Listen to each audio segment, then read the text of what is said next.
Rod with You Boxing. It's here with the winner of tonight's, I don't want to say co-main event, it was the opener, Keandre Gibson, man. Tough fight, tough against a gritty guy, Lara.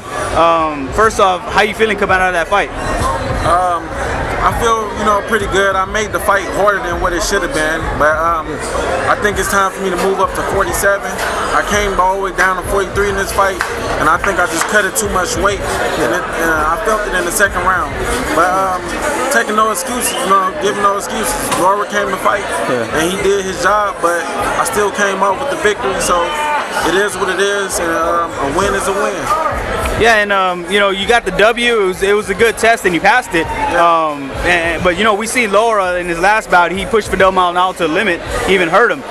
So coming away from this fight, do you feel like it kind of makes you a better fighter now that that you're not getting too many soft touches? That these kind of fights are gonna kind of help you in the future when you step in with the heavier hitters? Of course it is. Like you said, these guys that I'm fighting, they come to fight. They getting prepared. My promoter giving them enough time to be ready. They're not calling these guys on no 3-week notice. They're giving these guys a month to get ready. So I'm definitely, getting the right fights, and it just showed me that I can fight another guy fight and still come out with the win. Even though I didn't fight my fight, I fought the other guy fight, but I still came out to win. So that tells me a lot about myself. Yeah, we noticed that you answered back. Every time he touched you up and tried to ooh and all the crowd, you came back with your own combinations and hooks to the head, which were landing in pretty deep, or pretty frequently, because as we see, his face was pretty busted up at the end. But is that like your mentality? You kind of throw back, you take anybody, because we've seen you with the likes of Loco Hernandez and now this guy, and you're pretty much not picky. How some of the younger guys coming up, they're real picky on who they choose. But do you feel like you can take on anybody anytime? Is that your kind of mentality? Yeah, that's definitely my mentality.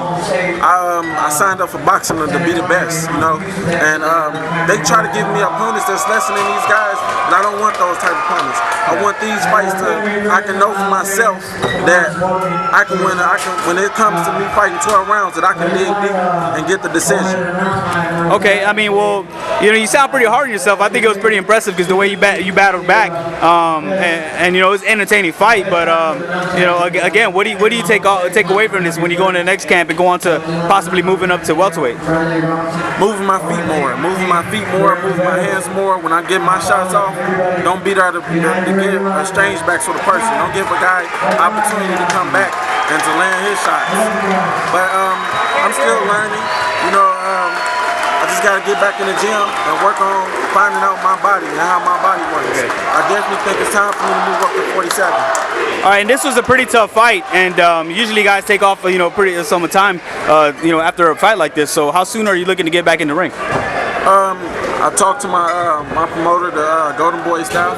I'm looking to come back on May the 2nd on the undercard of James Kirkland and Canelo Alvarez.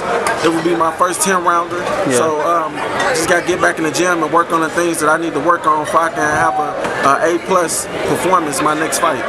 Yeah, I mean, it was an entertaining fight, and you got the W. Congratulations again. Is there anything you want to get off your chest before we let you go, champ? Not much, man. Just tune in to my career. I'm gonna keep giving the side of fights. No matter what style I fight, I'm still gonna get the fans what they paid to come and see. And that's two guys duking it out.